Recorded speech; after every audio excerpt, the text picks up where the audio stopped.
শাহেদ বলল, তোদের মাঝে নিয়ে আসা ঠিক মনে করিনি, তাই আনিনি। রনি বলল, কেন রে, আমাদের মাঝে তোর বউকে নিয়ে আসলে তোর বউয়ের মান সম্মান কমে যেত নাকি? বিয়ে তো করেছিস একটা গেয়ভূতকে, তাকে নিয়ে এত অহংকার? রিয়া বলল, এমন ভাব করছিস মনে হচ্ছে রূপসী রাজকন্যাকে বিয়ে করেছিস। সুমি বলল, একদম ঠিক বলেছিস রিয়া, মনে হচ্ছে ওর বউয়ের মতো সুন্দরী, রূপসী, ধনী আর একটাও নেই। ওদের কথা যত শুনছে মাইশার প্রতি শাহেদের রাগ ততই বেড়ে যাচ্ছে। এরই এতক্ষণ দূরে থেকে ওদের কথাগুলো শুনছিল আর মিটমিট করে শয়তানি হাসি হাসছিল। এবার সে ওদের কাছে গেল। ইরি বলল, কিরে, আজ আমার জন্মদিনে তোরা এনজয় করবি, আনন্দ করবি, তা না করে সবাই মুখটা এমন কালো করে রেখেছিস কেন? রনি বলল, মুখ কালো করে বসে আছে কেন, তার কারণটা শাহেদকে জিজ্ঞেস কর। গেয়ভূত বিয়ে করেছে আর ভাব দেখাচ্ছে। শাহেদ বলল, হ্যাঁ ভাব দেখাচ্ছি, তোর ইচ্ছা হলে তুইও গেয়ভূত বিয়ে কর, ভাব দেখা। ইরি বলল, আরে বাবা, কি হয়েছে বলবি তো তোরা নাকি? ঈশান বলল, মাইশা কেন আসেনি জানতে চেয়েছিলাম। এই সামান্য প্রশ্নের উত্তর শাহেদ আমাদের সাথে এমন রিয়েক্ট করেছে। ইরি বলল, ও নো, মাইশার জন্য শাহেদের মন মেজাজ এমনিতেই খুব খারাপ আছে, তার উপর আবার মাইশার কথাই জিজ্ঞেস করছিস কেন? মাইশার জন্য শাহেদের মন মেজাজ খারাপ কেন? আসলে মাইশা অনুষ্ঠানে। শাহেদ বলল, ইরি এসব কথা বাদ দাও তো। না, বাদ দেব না। আর কেনই বা বাদ দেব?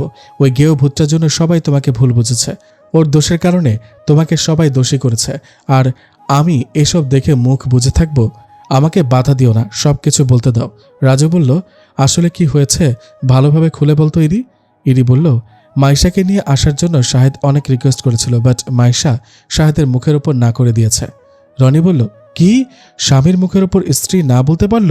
ঈশান বলল, মাইশা নাকি শাহেদের খুব বাধ্য স্ত্রী, সে নাকি শাহেদকে খুব ভালোবাসে, তাহলে এখানে আসতে রাজি হলো না কেন?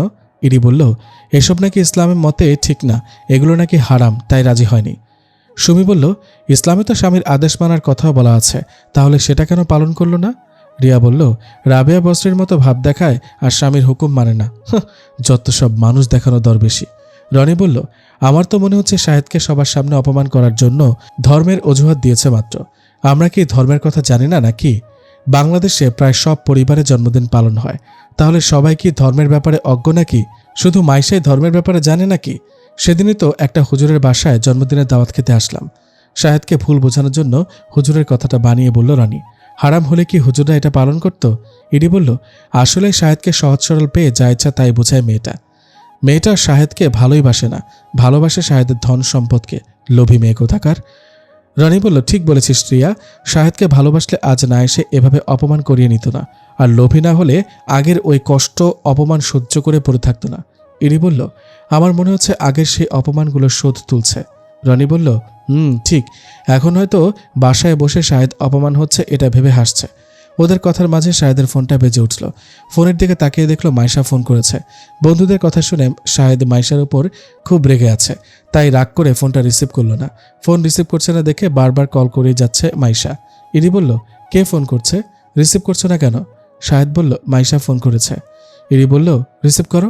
না, রিসিভ করবো না, ওর সাথে কথাই বলতে ইচ্ছে করছে না। রিসিভ না করলে মাইশা ফোন করা বন্ধ করবে না, কল করতেই থাকবে। তুমি বরং রিসিভ করে মাইশাকে বলে দাও তোমাকে যেন বিরক্ত না করে। ইরির কথা শুনে শাহেদ ফোনটা রিসিভ করল। আসসালামু আলাইকুম, মাইশা বলল। শাহেদ বলল, কি ব্যাপার, এত কল দিচ্ছ কেন? সালামের উত্তরটা দেন, উত্তর দেওয়া ওয়াজিব, ভুলে গেলেন নাকি? তোমার কাছে এসব আজাইরা কথা শোনার টাইম নেই আমার। কেন বারবার আমাকে কল করে ডিস্টার্ব করছো সেটা বলো। এসব আজেরা কথা মনে হচ্ছে আপনার কাছে? হ্যাঁ, আজেরা কথা মনে হচ্ছে। আর শোনো, তুমি অন্য কারো কাছে রাবেয়া বস্ত্রী সেজো, আমার কাছে সাজতে আসবে না। তুমি আসলে কি সেটা আমার খুব ভালো করে জানা হয়ে গেছে। আমি কি জেনেছেন আমার ব্যাপারে? তুমি একটা লোভী মেয়ে, আর শুধু তুমি না, তোমার পরিবারের সবাই লোভী। কি বলছেন এসব? হ্যাঁ, ঠিকই বলছি, তোমার বাবা মা লোভী। আমার বাবার ধন সম্পদ দেখে আমার সাথে তোমার বিয়ে দিয়েছে। দেখুন, যা বলার আমাকে বলুন, কিন্তু দয়া করে আমার বাবা মাকে কিছু বলবেন না। 100 বার বলবো, 1000 বার বলবো, কি করবে শুনি? তোমার বাবা মা লোভী না হলে একমাত্র মেয়েকে এত দূরে বিয়ে দিত না। যেই দেখেছে ছেলের বাবা অনেক ধন সম্পদের মালিক, অমনি লাফাতে লাফাতে বিয়ে দিতে রাজি হয়ে গেছে। প্লিজ চুপ করুন, কান্না করতে করতে কথাটা বলল মাইশা। কেন চুপ করব? কেন? সত্য কথা বলছি, তাই গা জ্বলে যাচ্ছে নাকি? আর যেন আমাকে ফোন করে ডিস্টার্ব না করা হয়, বাই। কথাটা বলেই ফোনটা কেটে দিল শাহেদ। মাইশা অঝোর ধারায় কান্না করতে লাগলো। নিজেকে অনেক বড় দোষী মনে হচ্ছে তার। শুধুমাত্র আমার জন্য আজ আমার বাবা মা অপমানিত হলো। আমি আমার মা বাবার অযোগ্য সন্তান। সব কিছু তো ঠিকঠাকই ছিল, হঠাৎ করে উনি এমন হয়ে গেলেন কেন? এসব বলছে আর কান্না করছে। কিচ্ছু ভালো লাগছে না তার, তাই অজু করে জায়নামাজ নিয়ে দাঁড়িয়ে গেল। মাইশার যখনই মন খারাপ থাকে তখনই সে নামাজে দাঁড়িয়ে যায়। এদিকে শাহেদের মা মাইশাকে কল দিল। মাইশা অন্য রুমে নামাজ পড়ছিল, তাই ফোনের রিংটোন সে শুনতে পেল না। কয়েকবার ফোন করার পর যখন দেখলো মাইশা ফোন রিসিভ করছে না, তখন শাহেদের মা শাহেদকে কল করলো। শাহেদের ফোন আবার বেজে উঠল। ইরি বলল, কার ফোন? মাইশার, তাই না? মাইশার ইরি বলল, আবার গেউভূতটা কল করেছে। এই মেয়েটার তো দেখছি লজ্জা লাজ কিচ্ছু নেই। আরে মাইশার, দেখি ফোনটা আমাকে দাও তো। ওটারে আজ আচ্ছা মতো কথা শোনাবো।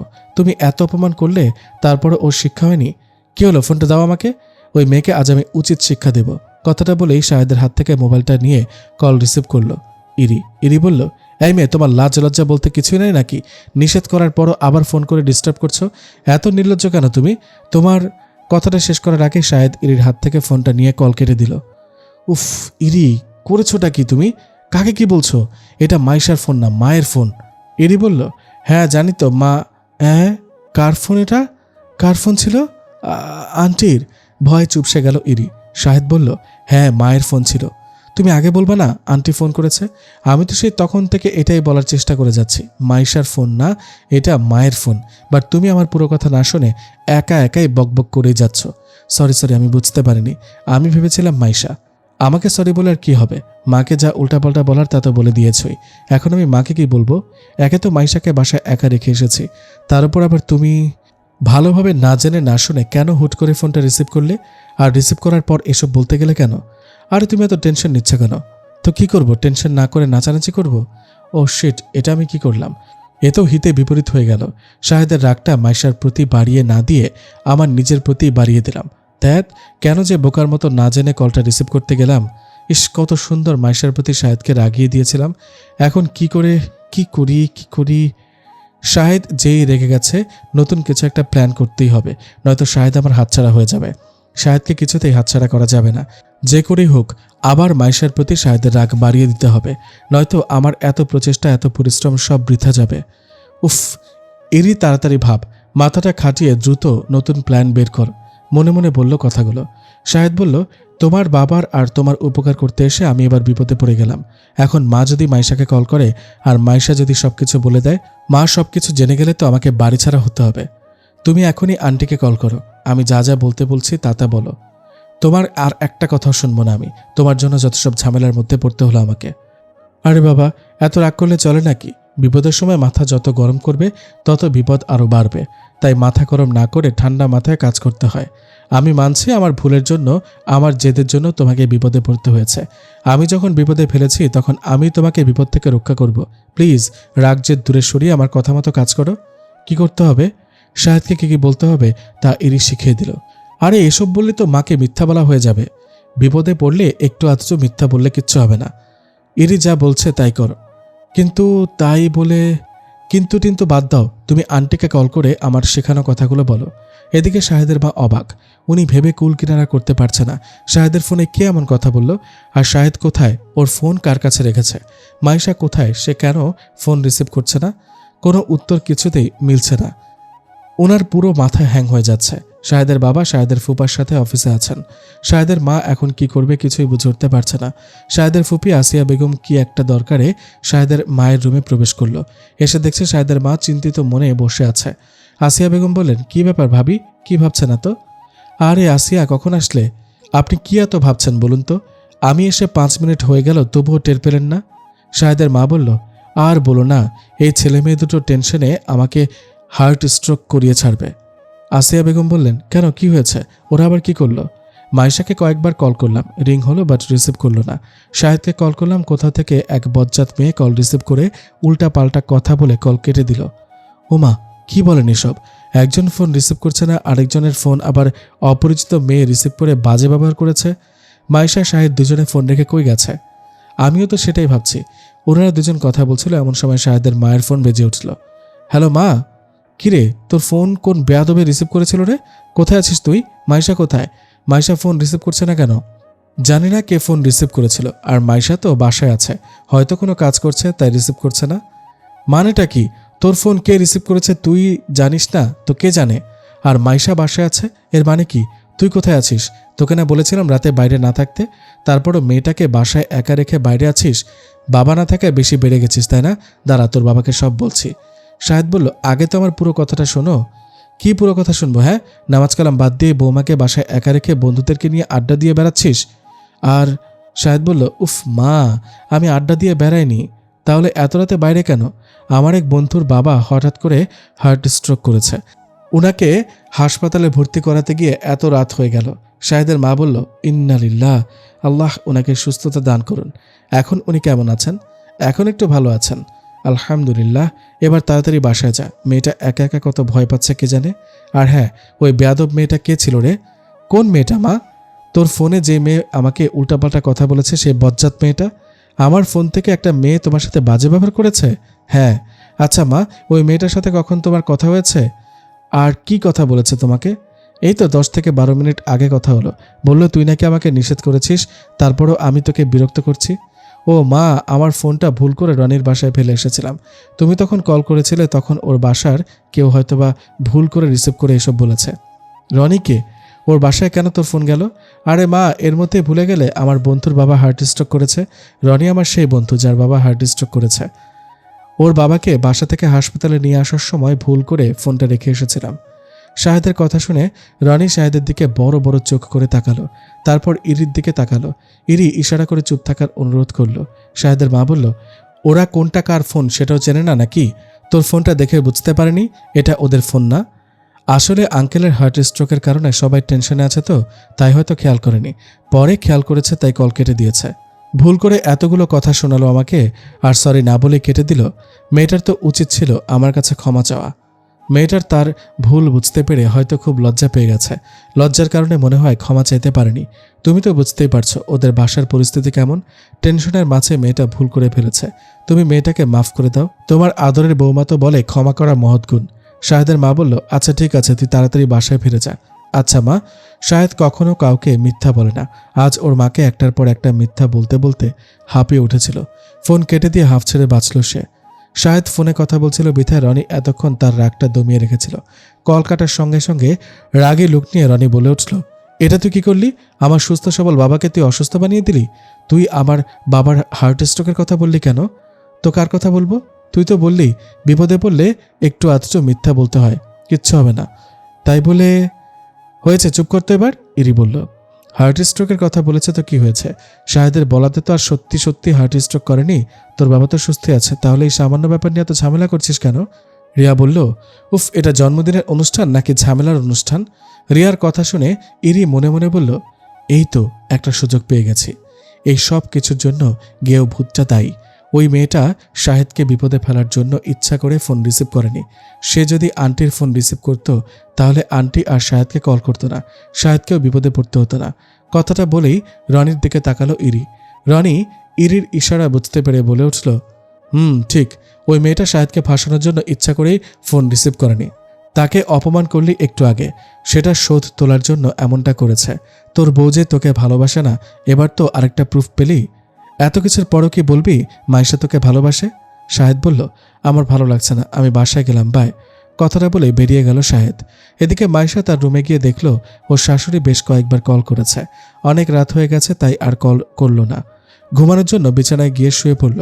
কিছুক্ষণ এপাশ ওপাশ করে ঘুমানোর চেষ্টা করলো, কিন্তু কিছুতেই ঘুম আসছে না। এমন সময় কলিং বেল বেজে উঠল। মাইশা দরজা খোলার জন্য নিচে নেমে আসলো। দরজা খোলার সঙ্গে সঙ্গে মাইশার গালে থাপ্পড় মেরে দিল শাহেদ। মাইশা অবাক হয়ে তাকিয়ে রইল শাহেদের দিকে। কি ভেবেছ আমাকে বিপদে ফেলে নিজের অপমানের শোধ তুলবে? তোমাকে তো ভালো মেয়ে ভেবেছিলাম, মনে করেছিলাম তোমার মধ্যে কোনো রকম প্যাচ নেই, কিন্তু তুমি এতটা নীচ, এতটা খারাপ জানা ছিল না। মাইশা বলল, ছি, আপনাকে আমি বিপদে ফেলেছি? আপনি কি বলছেন এসব? আমি তো কিছুই বুঝতে পারছি না। আমার সামনে একদম নাটক করবা না। মায়ের ফোন ইচ্ছা করে রিসিভ না করে আমাকে বিপদে ফেলে এখন ড্রামা করা হচ্ছে। আমি তো তখন ব্যাস অনেক মিথ্যা বলেছ, আর নতুন করে কিচ্ছু বলতে হবে না। আমার চোখের সামনে থেকে সরো, তোমাকে আর সহ্য হচ্ছে না। মাইশা আর কিছু না বলে ওর রুমে চলে গেল। শাহেদা ওর রুমে গিয়ে শুয়ে পড়ল। একটু পর মাইশা রুম থেকে বের হয়ে ছাদে চলে গেল। ছাদে গিয়ে নীরবে বসে কান্না করতে লাগলো। অনেকক্ষণ কান্না করার পর তাহাজ্জুদের নামাজ পড়ার জন্য নিচে নেমে আসলো। ওযু করে তাহাজ্জুদ নামাজ আদায় করে স্বামীর হেদায়েতের জন্য দোয়া করল। তারপর কোরআন তেলাওয়াত করতে লাগলো। একটু পরে ভেসে আসলো আজানের সুমধুর সুর। মাইশা শাহেদকে নামাজ পড়ার জন্য ডাকতে গেল। মাইশা বলল, আজান দিয়েছে, উঠুন, নামাজ পড়ে নিন। মাইশার ডাকে ঘুম ভাঙল শাহেদের। আমার রুম থেকে বেরিয়ে যাও এক্ষুনি, না হলে খুব খারাপ হবে বলে দিলাম। নামাজটা চুপ, বের হও বলছি, ধমক দিয়ে বলল। মাইশা বুঝে গেল শাহেদকে নামাজের কথা বলে লাভ হবে না, তাই রুম থেকে বের হয়ে আসলো। দিনের পর দিন শাহেদের খারাপ আচরণ বেড়েই চলল। মাঝে মধ্যে শাহেদের সাথে ইরিও আসতো শাহেদের বাসায়। একদিন শাহেদ ড্রিঙ্কস করে বাসায় ফেরে, সঙ্গে ইরিও ছিল। মাইশা বলল, আপনি নামাজ কালাম বাদ দিয়ে এখন এসব ছাইপাশ খাওয়া শুরু করেছেন? ইরি বলল, খেয়েছে, বেশ করেছে, তাতে তোমার কি? মাইশা বলল, আমার কি মানে? আমার স্বামী ভুল পথে চলবে আর আমার কিছু যায় আসবে না? কিসের স্বামী? হ্যাঁ, তুমি শাহেদকে ভালোই বাসো না, তুমি তো ধন সম্পদের লোভে এখানে পড়ে আছো। আমার খুব ঘুম পাচ্ছে ইরি, শাহেদ বলল। ও বাবু, তোমার ঘুম পেয়েছে? আচ্ছা চলো, তোমাকে রুমে দিয়ে আসি, ন্যাকামি সুরে কথাটা বলল ইরি। শাহেদকে রুমে শুয়ে দিয়ে মাইশার কাছে আবারও আসলো ইরি। কি বললে তুমি? শাহেদ তোমার স্বামী?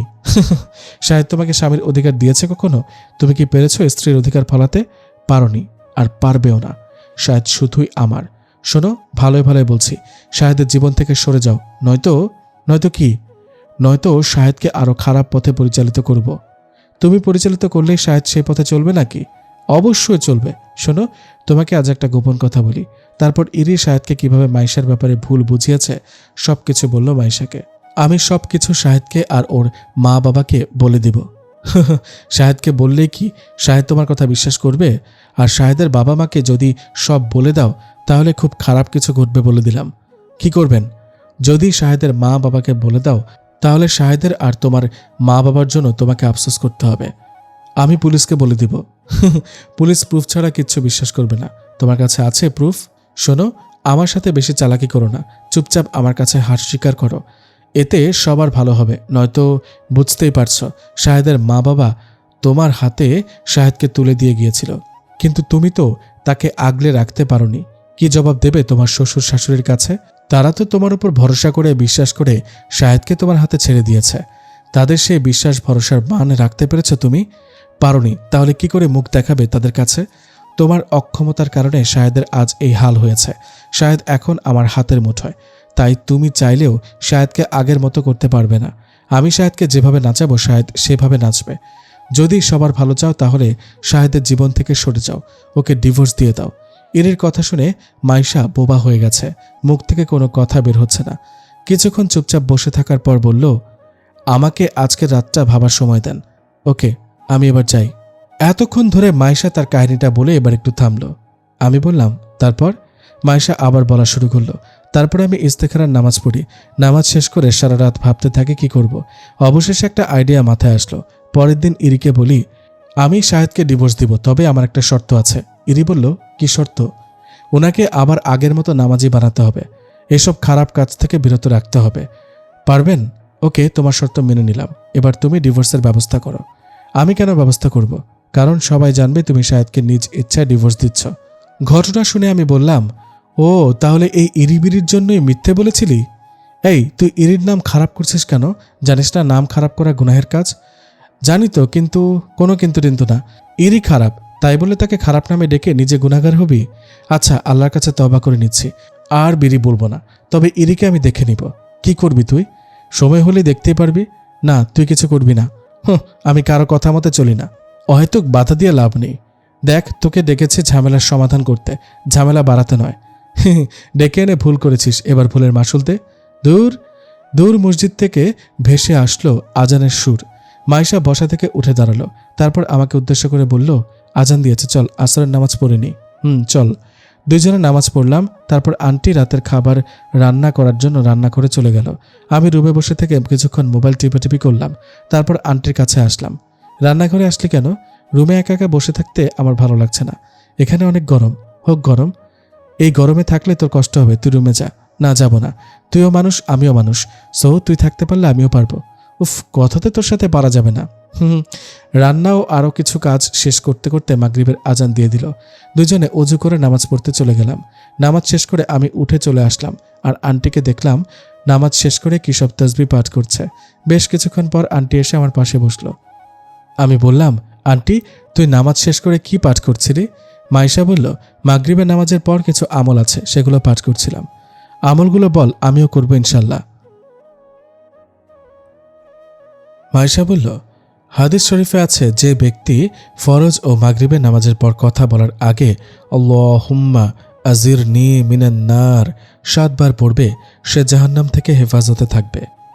যে ব্যক্তি ফজর ও মাগরিবের পর 3 বার সূরা ইখলাস, 3 বার সূরা ফালাক, 3 বার সূরা নাস পাঠ করবে, তার সমস্ত কাজকর্ম সহজ হয়ে যাবে। যে ব্যক্তি ফজর ও মাগরিবের পর আউযু বিল্লাহিস সামিউল আলিম মিনাশ শাইতানির রাজিম 3 বার পাঠ করে সূরা হাশরের শেষ 3 আয়াত পাঠ করবে, 70,000 ফেরেশতা তার জন্য দোয়া করতে থাকবে এবং শাহাদাতের মৌত নসিব হবে। যে ব্যক্তি ফজর ও মাগরিবের পর সুবহানাল্লাহিল আযীম ওয়া বিহামদিহি ওয়ালা হাওলা ওয়ালা কুওয়াতা ইল্লা বিল্লাহ 3 বার পাঠ করবে, সে মৃত্যু পর্যন্ত 4 প্রকার রোগ থেকে হেফাজতে থাকবে: কুষ্ঠরোগ, মানসিক রোগ, অন্ধত্ব, প্যারালাইসিস। যে ব্যক্তি ফজর ও মাগরিবের পর আল্লাহুম্মা সাল্লি আলা মুহাম্মাদিন বিআদাদি কুল্লি দাইন পাঠ করবে, আল্লাহ তাআলা তাকে শরীয়ত বিরোধী সমস্ত কাজ থেকে হেফাজত করবেন। যে ব্যক্তি প্রত্যেক ফরজ নামাজের পর আয়াতুল কুরসি পাঠ করবে, তার মাঝে ও জান্নাতের মাঝে মৃত্যুই শুধু অন্তরায় থাকবে। প্রত্যেক ওয়াক্তের নামাজের পর কিছু তাসবিহ যা পাঠ করা উত্তম, কমপক্ষে 7 বার, উঠতে যত বেশি পড়বে তত নেকি হবে। আমি বললাম, তুই কতবার পড়িস আর তাসবিহগুলো কি? মাইশা বলল, 100 বার পড়ি। ফজরে হুয়াল হাইয়ুল কাইয়ুম, জোহরে হুয়াল আলিয়ুল আযীম, আসরে হুয়ার রহমানুর রহিম, মাগরিবে হুয়াল গফুরুর রহিম, এশায় হুয়াল লতিফুল খবীর।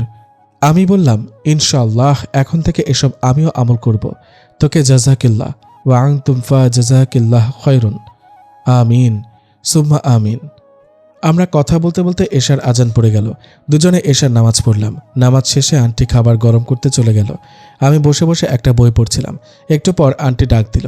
নিচে গিয়ে আন্টির সাথে রাতের খাবার খেয়ে উপরে চলে আসলাম। একটু পর আন্টি উপরে আসলো। আসসালামু আলাইকুম। ওয়ালাইকুম আসসালাম। অনেক রাত হয়েছে, ঘুমিয়ে পড়। ওই পাগলের মতো হাসছিস কেন রে? হাসির কি বললাম? রাত 10টা বাজে, এটা অনেক রাত হলো। হ্যাঁ, বেশি বকবক না করে এবার ঘুমিয়ে যা। আমি তো ইরির সাথে দেখা করব, তারপর ঘুমাবো। আর ইরি তোর বড়, আন্টি বলে ডাকবি। আচ্ছা ঠিক আছে, আন্টি বলবো। তা এত রাতে ইরিকে কোথায় পাবি? কেন, আঙ্কেলের সাথে আসবে তখন? তুই কি করে জানলি ইরি আজ ওনার সাথে আসবে?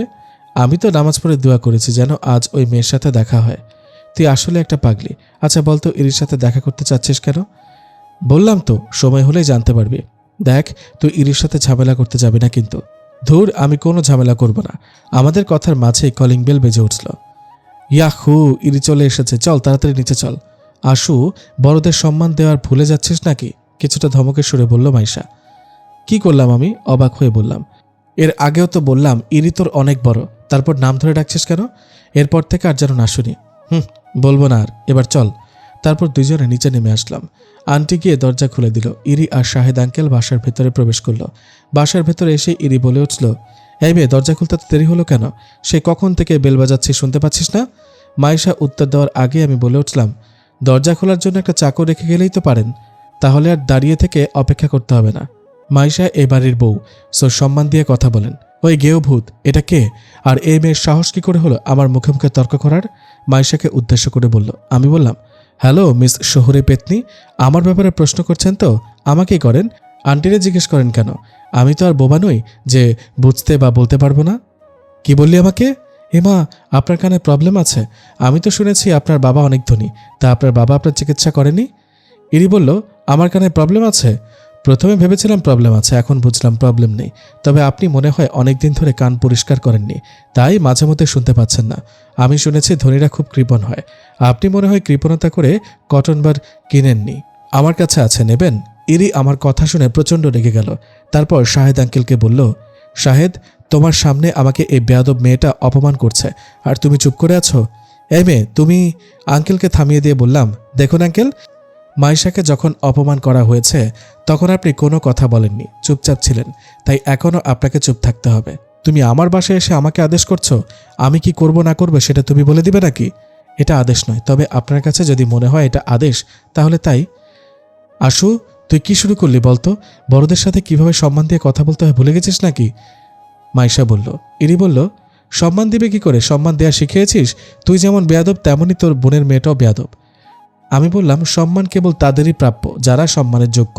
সম্মান পেতে চাইলে আগে দিতে হয়। বেয়াদবের মতো ভাষা বলছেন নিজে, আর বেয়াদব বলছেন অন্যজনকে।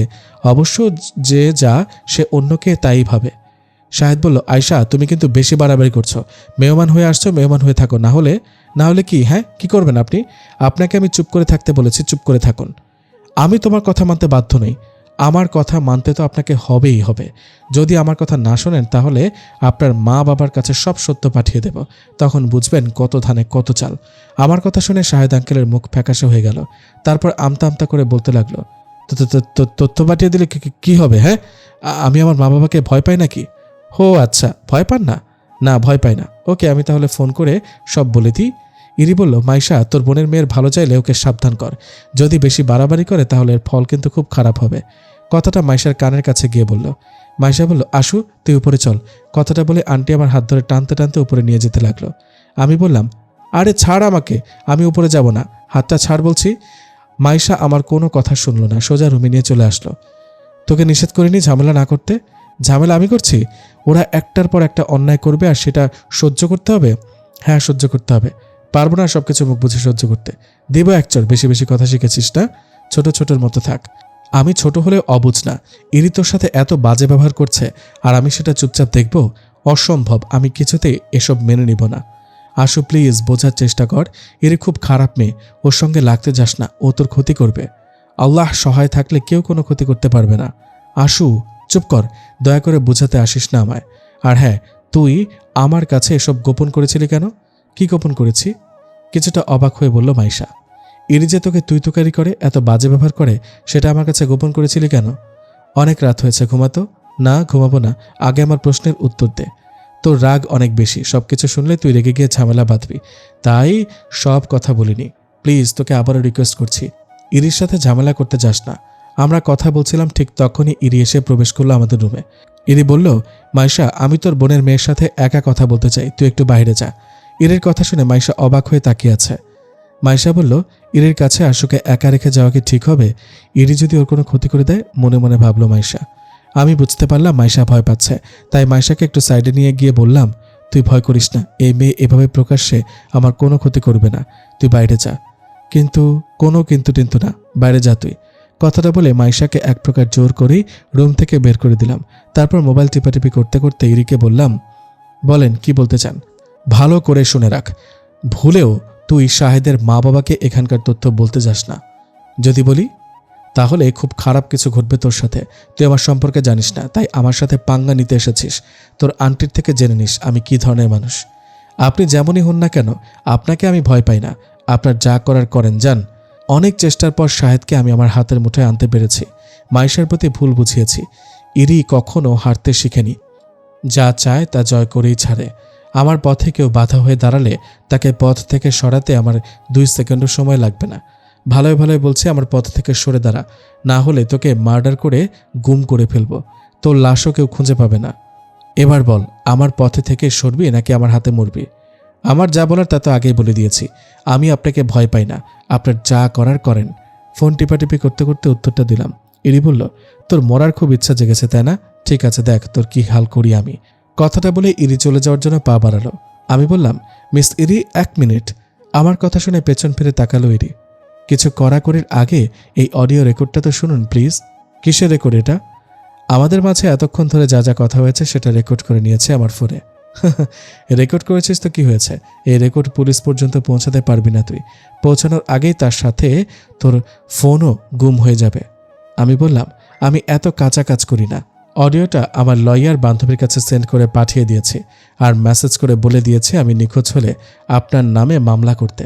এখন যদি আমি ইচ্ছা করেও নিখোঁজ হই, তবুও পুলিশ আপনাকে ধরবে। ইরি বলল, ভীতু কণ্ঠে। নয়, হ্যাঁ। নিজের ভালো যদি চান তাহলে আমার কথা অনুযায়ী কাজ করেন। কি করতে হবে আমাকে? মাইশার কাছে হাত জোর করে ক্ষমা চাইতে হবে। কি? আমি ক্ষমা চাইব? অসম্ভব। আচ্ছা, রেকর্ড তাহলে আঙ্কেলকে শুনিয়ে আসি। আপনি কৌশলে আঙ্কেলকে নিজের হাতের মুঠোয় নিয়েছেন, মাইশার ব্যাপারে ভুল বুঝিয়েছেন। এসব কথা শোনার পর আঙ্কেল আপনাকে কি করবে বুঝতেই পারছেন। এই না, শাহেদকে কিছু বলো না, তুমি যা বলবে তাই করব। গুড। আচ্ছা ওয়েট, আমি মাইশাকে নিয়ে আসি। তারপর আন্টিকে রুমে নিয়ে আসলাম। ইরি বলল, মাইশা, আমি তোমার সাথে অনেক বাজে ব্যবহার করেছি, প্লিজ আমাকে তুমি মাফ করে দাও। আমি তোমার কাছে হাত জোড় করে ক্ষমা চাচ্ছি। ইরির কথা শুনে মাইশা পুরোই শকড। একবার আমার দিকে তাকাচ্ছে, একবার ইরির দিকে তাকাচ্ছে। ইরি বলল, কি হলো মাইশা, চুপ করে আছো কেন? এভাবে মাফ চাইলে হবে না, আপনি মাইশার পা ধরে মাফ চান, আমি বললাম। আমার কথা শুনে ইরি বড় বড় করে চোখ করে তাকালো। চোখ বড় বড় করে লাভ নেই, যান পা ধরেন। ইরি নিরুপায় হয়ে মাইশার পা ধরতে গেল। মাইশা এবার কিছুটা ঘোর কাটল। সে বলে ওঠে, এই না না না, পা ধরতে হবে না, আমি তোমাকে মাফ করে দিয়েছি। Thank you so much. অনেক রাত হয়েছে, আপনি এবার আপনার বাসায় যান। ইরি বলল, আমি তোমাকে দেখে নিব আয়শা, এর শোধ আমি তুলবই তুলব মনে মনে। তারপর ইরি চলে গেল। মাইশা বলল, কিরে আসু, কেমনে কি হলো, কিছু তো বুঝলাম না, সব মাথার উপর দিয়ে চলে গেল। একটু আগে যে মেয়ে আমাকে তুই তুকারি করছিল সে এখন তুমি করে বলছে। যে মেয়ে আমাকে ঘৃণা করে সেই মেয়ে আমার পা ধরে মাফ চাইতে রাজি হয়ে গেল। ব্যাপারটা কি বলতো? উনি যখন বললেন আমার সাথে কথা বলবেন, তখন আমি অনুমান করেছিলাম আমাকে মারার হুমকি উনি দিবেন, আর তাই কথা বলার পূর্বে আমার ফোনে রেকর্ডার অন করে রেখেছিলাম। এরির সাথে কি কি কথা হলো সব কিছু মাইশা আন্টিকে বললাম। মাইশা বলল, আরে বেচারি নিজের ফাঁদে নিজে আটকা পড়ে গেল। আচ্ছা তুই ঘুমা, আমি একটু মিমের আমার লয়ার বান্ধবীর সাথে কথা বলি। আসসালামু আলাইকুম। বাহ আশু, তুই তো দারুণ একখান কাজ করেছিস। এবার রেকর্ডটা আঙ্কেলকে শুনিয়ে দে, তাহলে আন্টির প্রতি আঙ্কেলের ভুলটা ভেঙে যাবে আর ডিভোর্সটাও হবে না। এক নিঃশ্বাসে কথাগুলো বলে শেষ করলো মিম। আমি বললাম, ওয়ালাইকুম আসসালাম। না, আঙ্কেলকে আমি রেকর্ডটা শোনাবো না। মিম বলল, কি, রেকর্ডটা শোনাবি না? অবাক হয়ে প্রশ্ন করল। আমি বললাম, না। কিন্তু কেন? শোন, যে লোকটা এতদিন একসাথে থাকার পরও তার স্ত্রীকে চিনতে পারেনি, যার কাছে নিজের স্ত্রীর চেয়ে বন্ধুরাই সব, যে লোক নিজের স্ত্রীকে সম্মান দিতে জানে না, তার কাছে এসব প্রুফ দেওয়ার কোনো রকম ইচ্ছা আমার নাই। তাহলে তুই চাস আন্টিদের ডিভোর্স হোক? হ্যাঁ আবার না। মানে হচ্ছে আঙ্কেল যদি ভুলের মধ্যে থেকে ডিভোর্স দিতে চায় তাহলে ডিভোর্সের ব্যবস্থা করব। আর উনি যদি ভুলটা বুঝতে পারেন, মাইশা কেমন মেয়ে সেটা যদি উপলব্ধি করতে পেরে ডিভোর্স না চায় তাহলে নাই। তার মানে তুই চাস না উনি কারো মাধ্যমে ভুলের মধ্য থেকে বের হোক, তুই চাস উনি নিজ থেকে ওনার ভুলটা উপলব্ধি করুক। এটা কিন্তু ঠিক হবে না। কেন? তুই কি চাস না তোর আন্টির সত্য ভালোবাসা মিথ্যা ভালোবাসার কাছে জয়ী হোক? হ্যাঁ চাই, কিন্তু কোনো কিন্তু না। শোন আশু, পৃথিবীর সব মানুষ একরকম হয় না, প্রতিটা মানুষের চিন্তাধারা ভিন্ন ভিন্ন। কেউ এমন আছে যারা ভুল করার পরে বুঝতে পারে, আবার কেউ আছে ভুল করে বুঝতে পারে না। যখন অন্য কেউ তার ভুলটা ধরিয়ে দেয় তখন বুঝতে পারে। আর কিছু লোক আছে যারা ভুল করলেও বুঝে না, অন্য কেউ ভুলটা ধরে দিলেও বুঝবে না। আমার মনে হয় কি, আঙ্কেলকে একটা সুযোগ দেওয়া দরকার। তুই প্লিজ ওনার ভুলটা একবার ধরিয়ে দে। কথাটা মন্দ বলিসনি। আচ্ছা, সকালে এসব নিয়ে আঙ্কেলের সাথে কথা বলবো নি।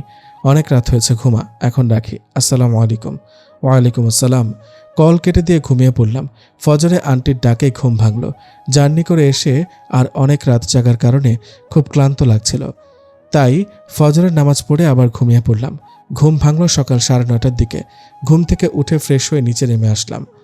মাইশা বলল, ঘুম ভাঙল? আঙ্কেল কোথায়? উনি তো অফিসে চলে গেছেন। ও অফিসে চলে গেছেন? কেন বলতো? ওনাকে কি করবি? কাল আমার আর ইরিয়ান্টির যে কথোপকথন হয়েছে সেটা শোনাতাম।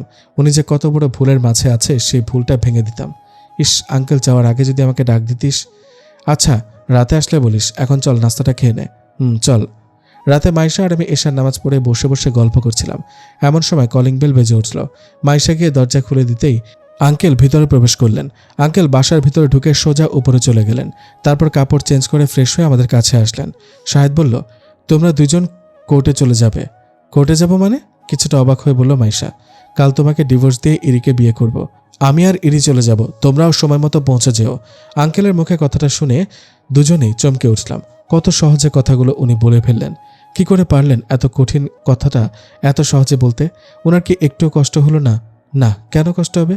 উনি তো আন্টিকে ভালোই বাসেনি। ওনার তো ইরির মতো মেয়ে পছন্দ। মাইশার মতো মেয়ে ওনার কাছে অসহ্য মনে হয়। কাল থেকে মাইশা নামের বোঝা থেকে উনি মুক্ত। এখানে ওনার কষ্ট পাওয়ার কোনো প্রশ্নই ওঠে না। উনি মহা খুশি, তাই তো এত সহজে কথাগুলো বলতে পেরেছেন।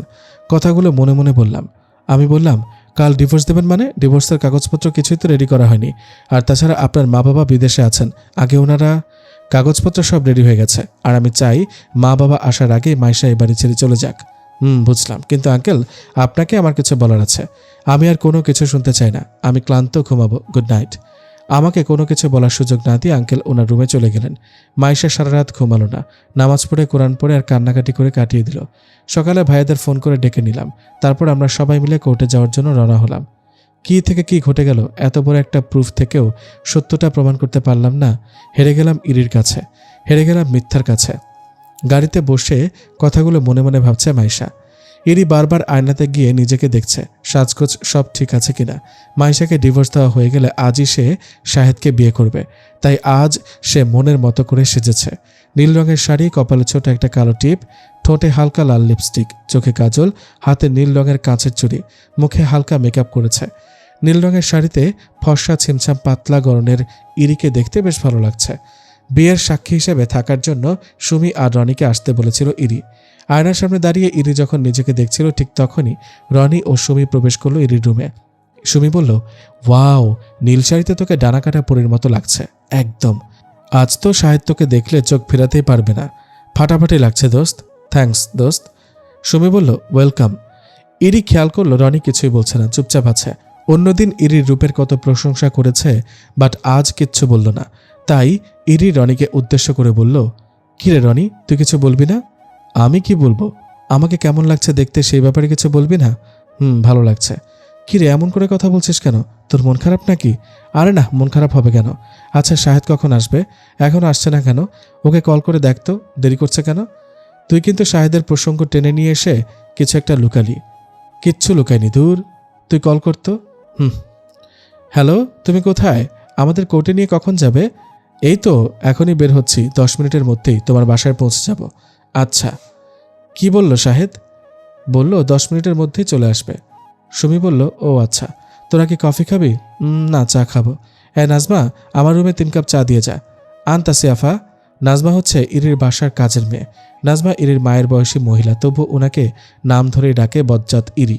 একটু পর নাজমা এসে ইরির রুমে চা দিয়ে গেল। আমি বললাম, উফ, আর কতক্ষণ কোর্টে বসে থাকবো? তোর খাটাস মার্কা জামাইটা আসছে না কেন? ডিভোর্স দেওয়ার খুশিতে রাস্তা ভুলে বাংলাদেশের বাইরে চলে গেল নাকি খুশিতে আত্মহারা হয়ে গাড়ি চালাতে গিয়ে অ্যাক্সিডেন্ট করে মরল? মাইশা বলল, আশু, মার খাবি, কিসব উল্টাপাল্টা বকছিস? তো এতক্ষণ কি করছে খাটাসটা? আমাদের আসতে বলে নিজে আসছে না কেন? ভাইয়া বলল, কথা বলার সব আদব কায়দা ভুলে গিয়েছিস নাকি? আমি বললাম, আমি তোমাদের মতো এত উদার না, বুঝলা? ওই খাটাসের উপর প্রচণ্ড রকম মেজাজ খারাপ আছে, তাই আর এর চেয়ে বেশি সম্মান দিয়ে কথা বলতে পারবো না আমি। মাইশা বলল, আশু, ভালোর সাথে ভালো ব্যবহার করলে প্রকৃত ভালো মানুষ হওয়া যায় না। প্রকৃত ভালো সে যে খারাপের সাথে ভালো ব্যবহার করতে জানে। ভুলে যাচ্ছিস আমরা কোন নবীর উম্মত? আমাদের নবীজি সাল্লাল্লাহু আলাইহি সাল্লাম শত্রু মিত্র সবার সাথে কেমন ব্যবহার করতে জানিস না? আর হ্যাঁ, আমাদের চিরশত্রু হচ্ছে শয়তান, আর সেই শয়তানের পক্ষ থেকে কিন্তু রাগ আসে। তাই রাগকে প্রশ্রয় দিয়ে শয়তানকে জয়ী করা বুদ্ধিমানের কাজ নয়। সব সময় রাগটা কন্ট্রোলে রাখার চেষ্টা করা উচিত। শয়তান আমাদের পথে পথে ভুল পথে নেওয়ার কৌশল করে, তাই প্রতিটা পদক্ষেপে এবং কথাবার্তা বলার সময় সতর্ক থাকা দরকার। ইসলামে বড়দের সম্মান করার কথা বলা হয়েছে। আমার স্বামী তোর বয়সে এবং সম্পর্কে 2 দিক থেকেই বড়। আমার উদার মন আর তার উদার মন না, এসব অযৌক্তিক কথা বাদ দিয়ে ইসলাম কি বলছে সেদিকে খেয়াল রাখা উচিত। মাইশা আন্টির কথাগুলো শুনে আমি আমার ভুলটা বুঝতে পারলাম। আমি বললাম, সরি, ভুল হয়ে গেছে। একে তো তোর ডিভোর্স, তার ওপর আবার এতক্ষণ ধরে বসে আছি, তাই মাথা গরম হয়ে গিয়েছিল। পরবর্তীতে আর এমন ভুল করব না ইনশাল্লাহ। আচ্ছা, আঙ্কেলকে কল করে বলতো এত দেরি হচ্ছে কেন? মাইশা শাহেদ আঙ্কেলকে কল দিল। ফোন রিসিভ করে ওপাশ থেকে ভেসে এলো অপরিচিত এক কণ্ঠ। অপরিচিত লোক বলল, হ্যালো, এই ফোনটা যার, সে আপনার কে? মাইশা বলল, উনি আমার স্বামী। আপনার স্বামী অ্যাক্সিডেন্ট করেছে, অবস্থা খুবই সিরিয়াস, আপনি এক্ষুনি ঢাকা মেডিকেল হসপিটালে চলে আসেন। আচ্ছা ঠিক আছে। কি হয়েছে? তোর আঙ্কেল অ্যাক্সিডেন্ট করেছে, হসপিটালে যেতে হবে, তাড়াতাড়ি চল। বুঝতে পারছি না এখন আলহামদুলিল্লাহ বলা উচিত নাকি ইন্নালিল্লাহ। চুপ পাজি, গাড়িতে তাড়াতাড়ি ওঠ। আমি বললাম, এদিকে সুমি বলল, কিরে শাহেদ আসছে না কেন? 10 মিনিটের জায়গায় তো 30 মিনিট হয়ে গেল, এতক্ষণ কি করছে? রনি বলল, একটা কল করে জেনে নে আর কত দেরি হবে। ইরি বলল, আচ্ছা ওয়েট।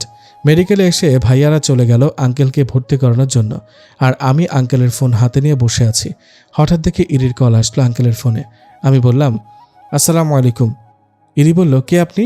সালামের উত্তর না দিয়ে উল্টো প্রশ্ন করছেন। এই মেয়ে, কে তুমি? আর শাহেদের ফোন তোমার কাছে কেন? শাহেদ কোথায়? উনি মেডিকেলের বেডে শুয়ে আছেন। মানে মেডিকেলে কেন? আর কে তুমি? মানে আজ ওনার বিয়ে, কিন্তু উনি অ্যাক্সিডেন্ট করে ওনার বিয়ের সাজ নষ্ট হয়ে গেছে, তাই আবার নতুন করে বিয়ের সাজ সাজাতে মেডিকেলে নিয়ে এসেছি। ও এবার চিনেছি, এটা ওই পাজি মেয়ে আয়শা শাহেদের অ্যাক্সিডেন্ট হয়েছে নাকি? মনে মনে বলল। আচ্ছা, তোমরা কোন হসপিটালে আছো? ঢাকা মেডিকেল হসপিটালে। এদিকে সুমি বলল, কি রে, ফোনে কে কথা বলছিল? শাহেদ কোথায়? এত কথা বলার টাইম নেই, তাড়াতাড়ি হাসপাতালে যেতে হবে, চল। মানে মানে মানে পরে করিস, তাড়াতাড়ি চল। শাহেদ আঙ্কেলের অবস্থা খুব সিরিয়াস, ওনাকে অপারেশন থিয়েটারে নিয়ে যাওয়া হয়েছে। 2 ঘন্টার ওপর হয়ে গেছে, এখনও ডাক্তাররা বের হয়নি। অ্যাক্সিডেন্ট হয়ে প্রচুর রক্তক্ষরণ হয়েছে। ডাক্তার বলেছে 2 ব্যাগ রক্ত লাগবে। ভাইয়া 1 ব্যাগ সংগ্রহ করতে পারলেও আরেক ব্যাগ রক্ত জোগাড় করতে পারেনি। ডাক্তার বলেছেন এখন 1 ব্যাগ হলেও চলবে, তবে বিকাল 5টার আগে আরও 1 ব্যাগ রক্ত রোগীর দেহে দিতে না পারলে রোগীকে বাঁচানো কঠিন হয়ে পড়বে। ভাইয়া সেই কখন বেরিয়েছে রক্তের খোঁজে, এখনও আসার কোনো নামগন্ধ নেই। এদিকে এখনও মাইশার ঘুম ভাঙেনি। হাসপাতালে এসে আঙ্কেলকে দেখার সঙ্গে সঙ্গেই সে জ্ঞান হারিয়ে ফেলেছিল। জ্ঞান ফেরার পর আঙ্কেলের কাছে যাওয়ার জন্য পাগলামি শুরু করে দেয়। কোনো কিছুতেই তাকে বোঝানো যাচ্ছিল না, তাই ডাক্তার তাকে ঘুমের ইঞ্জেকশন দিয়ে ঘুমিয়ে রেখেছে। নানান টেনশনে আর সকাল থেকে গরমের মধ্যে বোরকা, হিজাব, হাতমোজা, পামোজা পরে বসে থাকতে থাকতে প্রচণ্ড মাথা ব্যথা শুরু হয়ে গেছে। মনে হচ্ছে মাথাটা ছিঁড়ে পড়ে যাবে। এদিকে আবার মিস বিরি থুকু ইরি এসে থেকেই ন্যাকামি মার্কা কান্না কেঁদেই চলেছে।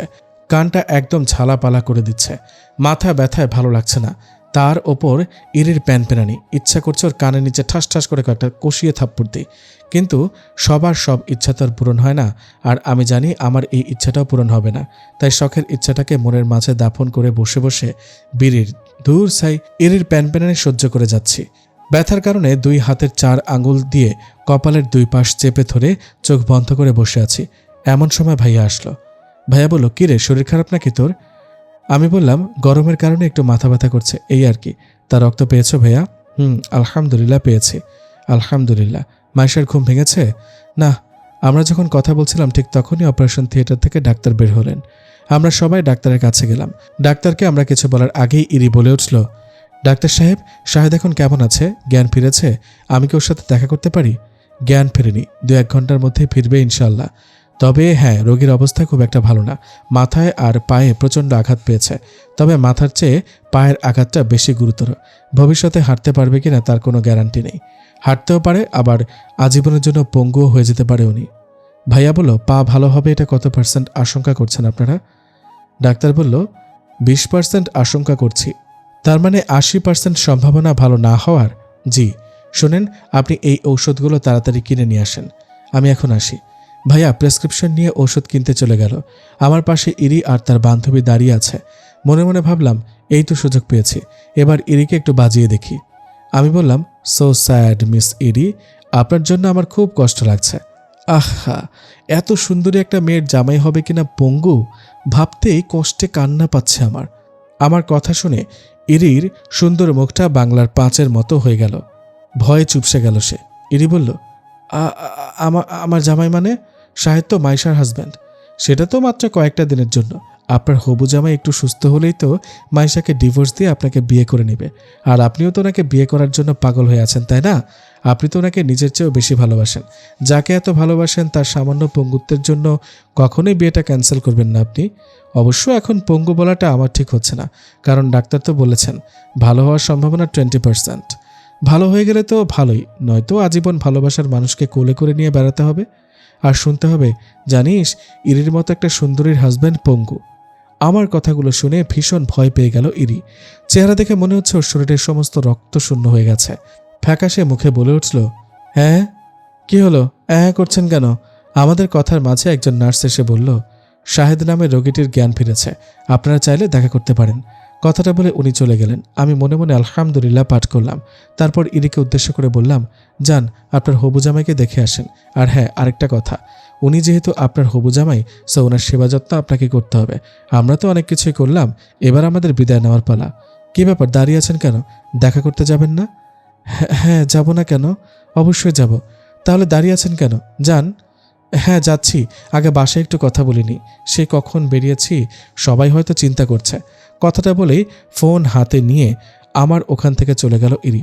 আমি খুব ভালো করে বুঝতে পারছি পঙ্গুত্বের আর সেবা করার কথা শুনে বাসার কথা বলার বাহানা দিয়ে পালিয়ে যাচ্ছে ইরি। তবে ইরি পালিয়ে গেলেও পালালো না আমার মাথা ব্যথা। ইরির সাথে এতক্ষণ বকবক করার জন্য আরও বেশি পরিমাণে মাথা ব্যথা করছে। ও হ্যাঁ, ভাইয়া তো ওষুধ কিনতে গেছে, তাহলে কল করে মাথা ব্যথার ওষুধটাও নিয়ে আসতে বলি। এই নে তোর মাথা ব্যথার ওষুধ, আমার পেছন থেকে বলল কথাটা। পেছন ফিরে দেখি ভাইয়া। ও নিয়ে এসেছো? আমি এখনই কল করে বলতে যাচ্ছিলাম তোমাকে। ভাইয়ার হাত থেকে ওষুধটা নিলাম। ভাইয়া বলল, আঙ্কেলের জ্ঞান ফিরেছে, তুমি ওনার কাছে যাও, আমি মাইশাকে একটু দেখে আসি। আলহামদুলিল্লাহ, জ্ঞান ফিরেছে তাহলে? আচ্ছা যা, তুই দেখ মাইশার কি অবস্থা। এদিকে সুমি বলল, কি রে, শাহেদকে না দেখে চলে যাচ্ছিস যে? ইনি বলল, চলে আসবে না তো কি করব, আমি এত বোকা না যে নিজেই নিজেকে গর্তে ফেলবো। বুদ্ধি খাটিয়ে ওখান থেকে যদি না আসতাম তাহলে ওরা শাহেদকে আমার ঘাড়ে চাপিয়ে দিয়ে কেটে পড়তো। তো এখানে সমস্যা কি? তুই তো এটাই চাইতিস শাহেদ তোর হোক। মুখ ভেঙচিয়ে কথাটা বলল। আমি কি ওই ন্যাংরা শাহেদকে চাইতাম নাকি? আমি যাকে চাইতাম সে ছিল সুস্থ সবল, স্মার্ট, সুদর্শন এক যুবক। ওই ন্যাংরাকে বিয়ে করে আমি আমার সুন্দর লাইফটা নষ্ট করব নাকি? ন্যাংরা বলছিস কেন? শাহেদের পা তো ঠিক হয়ে যেতে পারে। আর যদি ঠিক না হয় তখন কি করব আমি? এত রিস্কের মধ্যে আমি নেই বাবা। আর তাছাড়া আমার মতো সুন্দরী মেয়ের জন্য ভালো ছেলে পাওয়া কোনো ব্যাপার না। সো শাহেদের জন্য আমি কোনো রকম রিস্ক নিতে চাই না। কিন্তু তুই তো শাহেদকে অনেক ভালোবাসিস। ভুলে যাব এখন থেকে, আর ভালোবাসবো না। মানে? এত মানে বোঝা লাগবে না তোর। ওদের কথার মাঝে হঠাৎ করে ইরির ফোন বেজে উঠল। হ্যালো ইরি, শাহেদের কি খবর রে? কিরে শালা ফটকাবাজ, আসার সময় মাঝ রাস্তায় নেমে গেলি, বললি যে একটু পর হাসপাতালে আসবি, কিন্তু তোর তো আর কোনো খবরই নেই। এতক্ষণ পর খবর নেওয়ার টাইম পেলি? রনি বলল, আসলে দোস্ত তখন আমার খুব একটা আর্জেন্ট কাজে পড়ে গিয়েছিলাম, কাজটা করতে এসে আটকা পড়ে গিয়েছিলাম, তাই সময় পাইনি। তা শাহেদ এখন কেমন আছে? ভালো আছে। আচ্ছা আমি এখন রাখছি, ওকে বাই। দেখতে দেখতে কেটে গেল একটি সপ্তাহ। ইরি আর ভুলেও আসেনি হসপিটালে। বন্ধুদের নিয়ে হয়তো ফুর্তিতে দিন কাটাচ্ছে সে। এদিকে ডাক্তার নার্সদের পাশাপাশি মাইশা দিন রাত এক করে সেবা করে যাচ্ছে আঙ্কেলের। সেবার পাশাপাশি দোয়া করারও কমতি নেই তার। 5 ওয়াক্ত নামাজে এবং তাহাজ্জুদের নামাজে কেঁদে কেঁদে স্বামীর জন্য দোয়া করে প্রতিদিন। এই এক সপ্তাহে মেয়েটা অনেক শুকিয়ে গেছে। খাওয়া ঘুম বাদ দিয়ে যেই হারে স্বামীর সেবা শুরু করেছে, শেষে রোগীকে সুস্থ করতে গিয়ে সে নিজে না আবার রোগী হয়ে যায়। মাইশার দিকে তাকিয়ে থেকে আনমনে ভাবছে শাহেদ, এই মেয়েটার প্রতি কতটা অবিচার করেছি আমি, কত কষ্ট দিয়েছি, কত অপমান করেছি, আর আজ সে মেয়েটাই আমার জন্য রাত জেগে আমার সেবা করে যাচ্ছে। যাদেরকে আপন ভেবে এই মেয়েকে পর করেছিলাম, আজ তারা একটাবারের জন্য আমাকে দেখতে আসেনি। শালারা এক একটা নিমক হারাম। যাই হোক, ওদের কথা না হয় বাদ দিলাম, কিন্তু ইরি, সে তো বলতো আমায় নাকি নিজের চেয়েও বেশি ভালোবাসে। তাহলে কোথায় গেল তার সেই ভালোবাসা? দেখি হা করুন তো। মাইশার কথা শুনে চিন্তার জগৎ থেকে বাস্তবে ফিরল শাহেদ। তারপর চুপচাপ ওষুধগুলো খেয়ে নিল। মাইশা পানির গ্লাসটা রাখতে যাবে এমন সময় হাতে টান অনুভব করল।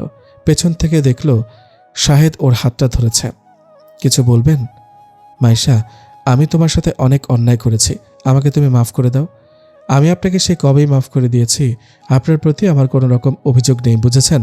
আর হ্যাঁ, যা হয়ে গেছে তা ভুলে যান, ওসব মনে রাখার দরকার নেই। শাহেদ বলল, সত্যি তোমার মতো স্ত্রী পাওয়া ভাগ্যের ব্যাপার। আমি ধন্য তোমার মতো স্ত্রী পেয়ে। কথাটা বলে আলতো করে ভালোবাসার পরশ ছুঁয়ে দিল মাইশার হাতে। আগামীকাল শাহেদের মা বাবা দেশে ফিরবেন। ওনাদেরকে এখনও আঙ্কেলের অ্যাক্সিডেন্টের কথা জানাইনি আমরা। দেশের বাইরে আছে, একমাত্র ছেলের জন্য টেনশনে বেশি হবে, সেজন্যই কিছু বলিনি। পরের দিন বিকেলবেলা শাহেদের কেবিনে মাইশা মাথা নিচু করে দাঁড়িয়ে আছে, আর তার শ্বশুর শাশুড়ির চোখে মুখে রাগী ভাব নিয়ে বসে আছেন। ওনারা কেন আর কার ওপর যে এত রেগে আছেন বুঝতে পারছি না। মাইশার পাশে দাঁড়িয়ে ওনাদের দিকে তাকিয়ে বোঝার চেষ্টা করছি কার ওপর এবং কেন রেগে আছেন, কিন্তু না, বৃথা চেষ্টা চালাচ্ছি আমি। কোনো মতেই বুঝতে পারছি না রাগের কারণটা। সবাই চুপচাপ আছে, কেউ কোনো কথা বলছে না। অবশেষে নীরবতা ভঙ্গ করে শাহেদের বাবা বলে উঠল, এত কিছু ঘটে গেছে অথচ কিচ্ছু জানতে পারিনি, আফসোস। ইয়ে বাবা, থাক, আর কিচ্ছু বলতে হবে না, যা বুঝার বুঝে গেছি। যাই হোক, এটা বলো শাহেদকে এখানে ভর্তি করিয়েছ কেন? ওনার কথা শুনে আমি আর মায়েশা একে অপরের দিকে তাকাতে লাগলাম। কি উত্তর দেওয়া দরকার বুঝে উঠতে পারছি না আমরা। আমি বললাম, নানু, এটা তো উন্নত মানের হাসপাতাল, এখানে আঙ্কেলের ভালোই চিকিৎসা চলছে। হ্যাঁ জানি, এটা উন্নত মানের হাসপাতাল, আর উন্নত বলেই জানতে চাচ্ছি এই কুলাঙ্গারটাকে কেন এখানে ভর্তি করিয়েছ? কেন নর্মাল কোনো হাসপাতালে ভর্তি করালে না? ও যতগুলো অন্যায় করেছে তার জন্য ওর মতো কুলাঙ্গারের আরও শাস্তি হওয়া দরকার। ওকে নর্মাল হাসপাতালে ভর্তি করিয়ে আরও কষ্টে রাখা উচিত। ওর মতো ইতর ছেলের এত উন্নত চিকিৎসা করে আমি টাকা নষ্ট করতে চাই না। তার চেয়ে একটা কুকুরের পেছনে টাকা খরচ করাকেও বেটার মনে করি আমি। কালকে আমি ওকে নর্মাল হাসপাতালে ভর্তি করাবো। শাহেদের মা বলল, ঠিক বলেছ, আমিও তোমার সাথে একমত। দুজনের কথা শুনে আমি আর মায়েশা আর আঙ্কেল হতবাক হয়ে তাকিয়ে রইলাম ওনাদের দিকে। মায়েশা বলল, আপনারা এসব কী বলছেন? উনি কি ওনার অন্যায়ের চেয়ে বেশি শাস্তি পাচ্ছেন না? উনি তো জেনে বুঝে ভুল করেননি। বন্ধুদের কুবুদ্ধি শুনে একটা ভুল করেছেন, তার জন্য তো আমাদের সবার কাছে ক্ষমা চেয়েছে। ওনার সামান্য একটা ভুলের জন্য আর কত শাস্তি দিতে চান? কেউ তার ভুল বুঝতে পেরে ক্ষমা চাইলে তাকে ক্ষমা করা কি উচিত নয়? না, ওর আরও শাস্তি হওয়া দরকার। ও, এবার বুঝলাম রাগের কারণটা। ওনারা তাহলে আঙ্কেলের উপর ক্ষেপে আছে। তবে যেই খাপা খেপেছে দুজন, কেমনে যে ওনাদের শান্ত করি, দেখি একটু ট্রাই করে কাজ হয় কিনা। আমি বললাম, বড়দের মাঝে ছোটদের কথা বলা ঠিক না, তারপরেও কিছু কথা বলতে চাই। নানু, ক্ষমা করা মহৎ গুণ। আর উনি যেহেতু নিজের ভুল বুঝতে পেরেছে, সেহেতু ওনাকে ক্ষমা করে দিয়ে ভালো মানুষ হওয়ার একটা সুযোগ দেওয়া দরকার। শাহেদের বাবা বলল, না, ওকে কিছুতেই ক্ষমা করব না। এদের তো কিছুতেই শান্ত করা যাচ্ছে না, এখন কি করবি? মাইশার কানে ফিসফিস করে বললাম। মাইশা বলল, হাল ছাড়লে হবে না, চেষ্টা চালিয়ে যেতে হবে। আমাদের কথার মাঝে মাইশার বাসার সবাই এসে হাজির হলো হাসপাতালে। আমি ওনাদেরকে খবর দিয়েছিলাম। যাক বাবা, এবার সবাই মিলে বুঝালে নানুরা আর না করতে পারবে না। অবশেষে সবাই মিলে বুঝিয়ে ওনাকে শান্ত করলেন। শুধু শান্তই করেননি, একদম বিদেশে নিয়ে গিয়ে চিকিৎসা করানোর জন্য রাজিও করে ফেলেছে। 1 সপ্তাহ পরেই আঙ্কেলকে দেশের বাইরে নিয়ে যাওয়া হবে। 3 মাস পর। ভাইয়া, আমি বাসে যাব না, আমার অনেক দিনের ইচ্ছা আমি ট্রেনে ভ্রমণ করব। সবার জন্য ট্রেনের টিকিট কাটো। কিন্তু ঢাকা রেল স্টেশন থেকে অনেক দূরে মাইশা আন্টির শ্বশুরবাড়ি। হোক দূরে, তবুও ট্রেনেই যাব। আম্মু বলল, না, এত জার্নি করতে পারবো না আমি বললাম, রাজশাহী থেকে ঢাকা যেতে পারবা, আর একটু কষ্ট করে রেল স্টেশন থেকে মাইশার বাড়ি যেতে পারবা না? আম্মু বলল, উফ, তুমি এত তেরা কথা কও কেন? উচিত বলে তেরা হয়ে যায়। তেরা সোজা যাই হোক, আমি ট্রেনে চড়ে যাব। এই মেয়েকে নিয়ে আচ্ছা মুশকিলে পড়লাম তো। ঠিক আছে, আমি আর ভাইয়া ট্রেনে যাই, আর তোমরা সবাই বাসে চড়ে যাও তাহলে। তোকে নিয়ে আর পারা গেল না। শেষে আমার ঘাড়ে চেপে বসলি।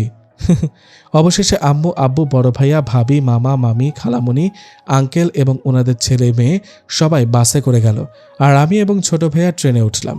কি ভাবছেন আমরা সবাই মিলে ঢাকাতে কেন যাচ্ছি? আসলে কাল আঙ্কেল দেশে ফিরবেন। ওনাকে দেখতে যাবার জন্য সবাই মিলে ঢাকার উদ্দেশ্যে বের হয়েছে। বুঝেছেন এবার? আচ্ছা, বুঝলে বুঝেন, না বুঝলে নাই। আপনাদের সাথে পরে কথা বলবো না। আমি এখন ট্রেনের জানলা দিয়ে প্রাকৃতিক দৃশ্য দেখব। আমি বললাম, ও মা গো। ভাইয়া বলল, কি রে, ট্রেন এত দ্রুত চলে? ট্রেনে না উঠলে জানতেই পারতাম না। বাইরে থেকে মনে হয় কত আসতে যায়, কিন্তু এখন বুঝলাম ধারণাটা ভুল ছিল। গাছপালাগুলো কত দ্রুত পার হয়ে যাচ্ছে, দারুণ লাগছে দেখতে। 1000 টাকা দে এবার। ভাইয়ার কথা শুনে ভ্রুম কুচকে প্রশ্ন করলাম, 1000 টাকা কেন দেব? আমার জন্যই তো এসব দেখতে পাচ্ছিস, জানতে পাচ্ছিস, তাই? আমি না জোর করলে কি তুমি আসতে?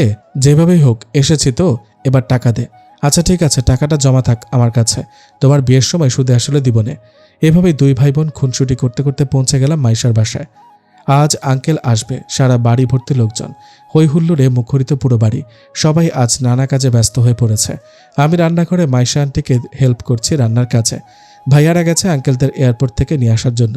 আঙ্কেল এখন পুরোপুরি সুস্থ, তবে ডাক্তার বলেছে কয়েক মাস যেন না হাঁটে। মাইশা আর আঙ্কেল তো এতদিন ধরে আলাদা রুমেই থেকেছে, তবে আজ সন্ধ্যায় শাহেদ আঙ্কেলের মা মাইশাকে বলেছে শাহেদ আঙ্কেলের রুমে যেন আজ থেকে ঘুমায়। রাতে খাবার খেয়ে সবাই যে যার মতো ঘুমাতে চলে গেল। মাইশা পড়ল বিপাকে। শাহেদের রুমের দরজার কাছে দাঁড়িয়ে ভাবছে ভেতরে যাবে কিনা। উফ আল্লাহ, কি যে করি, কেন যে মা আমাকে এখানে থাকতে বললেন। দূর, ভালো লাগে না, ওনার সামনে যেতে কেমন জানি লাগছে। কি করি। পেয়েছি, আসুর যে রুম আছে ওই রুমে ঘুমিয়ে পড়ি। কি ব্যাপার, সারা রাত বাইরে দাঁড়িয়ে থেকে কাটাবে নাকি? শাহেদের কথা শুনে চমকে উঠল মাইশা। পেছন ফিরে তাকিয়ে দেখে শাহেদ দরজার কাছে দাঁড়িয়ে আছে।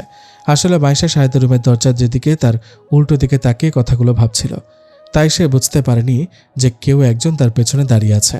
মাইশা বলল, এ কি, আপনাকে না ডাক্তার নিষেধ করেছে হাঁটাহাঁটি না করতে? তারপরও কেন উঠেছেন? কি আর করার, কতদিন হয়ে গেল আমার বউটাকে দেখিনি। বাসায় আসার পর থেকে সবাই আমাকে নিয়ে ব্যস্ত হয়ে পড়ল, যার কারণে তোমাকে ভালোভাবে দেখার সুযোগ পেলাম না। এখন দেখব বলে কতক্ষণ ধরে বসে ওয়েট করছিলাম, কিন্তু মহারানীর আসার কোনো নাম নেই। তাই হয়েছে, যা বুঝার বুঝেছি, আর বলতে হবে না। দাঁড়িয়ে থেকে আর বকবক করতে হবে না, এবার ভেতরে চলুন। যথা আজ্ঞা মহারানী। রুমের ভেতরে প্রবেশ করে মাইশা বলল, আপনি খাটে ঘুমান, আমি সোফাতে ঘুমাচ্ছি। মাইশার কথা শুনে অবাক হয়ে প্রশ্ন করল শাহেদ, মানে? বাংলায় তো বললাম, আবার মানে কি বলবো? আরে ভাই, দুজন আলাদা কেন ঘুমাবো? এসবের মানেটা কি? আমি আপনার ভাই নাকি? দূর চাই, ওটা তো কথার কথা বলেছে। যাই হোক, আলাদা কেন ঘুমাবা সেটা বলো। আমি কি পরপুরুষ নাকি যার জন্য আলাদা ঘুমাবে? ধরতে গেলে তাই, কারণ আমাকে যখন বিয়ে করেছিলেন তখন আপনি রাজি ছিলেন না, কি জানি কবুল বলেছিলেন কিনা। আমি চাই আমাদের আবার নতুন করে বিয়ে হোক, তারপর একসঙ্গে থাকবো। হ্যাঁ, আগে হ্যাঁ, এখন যান ঘুমান, অনেক রাত হয়েছে। ফজরে আবার উঠতে হবে, তাড়াতাড়ি ঘুমিয়ে পড়ুন। ফজরের সময় মাইশা বলল, আপনি দাঁড়িয়ে নামাজ পড়লেন যে, কষ্ট হলো না এই অবস্থায় দাঁড়িয়ে নামাজ পড়তে? আর ডাক্তাররা তো নিষেধ করেছিল পা বেশি নাড়াচাড়া না করতে। তুমি তো বলেছ কষ্ট করে ইবাদত করলে বেশি সওয়াব পাওয়া যায়। আর ডাক্তার যাই বলুক, আমি দাঁড়িয়ে নামাজ পড়ব। আল্লাহর কাজে পা নাড়াচাড়া করলে কোনো সমস্যা হবে না, বরং ভালো হবে বলেই আমি মনে করি। আচ্ছা শোনো, বাবাকে আমার রুমে পাঠিয়ে দাও, বিয়ের ব্যাপারে কথা বলতে চাই ওনাকে। তোমাকে দূরে রেখে বেশি দিন থাকতে পারবো না, আজকেই বিয়ে করতে চাই আমি। কি হলো, যাও, দাঁড়িয়ে আছো কেন? ছি, কি বেহায়া ছেলে, বাবাকে নাকি নিজ মুখে নিজের বিয়ের কথা বলবে। আমি বেহায়া, তবে তোমার জন্যই হয়েছি, এবার যাও। শাহেদের বাবা বলল, কিরে, তুই নাকি আমাকে ডেকেছিস? বাবা, তোমাকে একটা কথা বলতে চাই। কি কথা? বাবা, আমি বিয়ে করতে চাই। শাহেদের কথা শুনে প্রচণ্ড রেগে গেলেন তার বাবা, চোখ রাঙিয়ে বললেন, কি, তোর এত বড় সাহস, ঘরে বউ রেখে আরেকটা বিয়ে করতে চাস, আর সেই কথাটা আবার আমার মুখের উপর বলছিস? আরে বাবা, শান্ত হও, কি সব উল্টাপাল্টা বকছ? বউ রেখে আরেকটা বিয়ে করতে যাব কোন দুঃখে? আমি তো মাইশাকেই বিয়ে করতে চাই। আমি তো তখন তো রাজি ছিলাম না, তাই আবার নতুন করে বিয়ে করে নতুন জীবন শুরু করতে চাই। বাবা, ও তাই বল। আচ্ছা, আগামী মাসে তোদের বিয়ে, সবাইকে দাওয়াত দিতে হবে, কার্ড ছাপাতে হবে, কিচ্ছু করতে হবে না। মাইশার মুখে শুনেছে নবী করিম সাল্লাল্লাহু আলাইহি সাল্লাম বলেছেন, যে বিয়েতে খরচ কম সে বিয়েতে বরকত বেশি। সো এত আয়োজন করে বিয়ের দরকার নেই। আর আগামী মাসে নয়, আগামী সপ্তাহে বিয়ে। হ্যাঁ, আগে হ্যাঁ বাবা। অবশেষে আবার নতুন করে শাহেদ আর মাইশার বিয়ে হলো। বিয়েটা খুব কম খরচে হলেও অনেক মজা করেছি আমরা। পেছনের সকল স্মৃতি ভুলে গিয়ে নতুন করে শুরু করলো সবকিছু।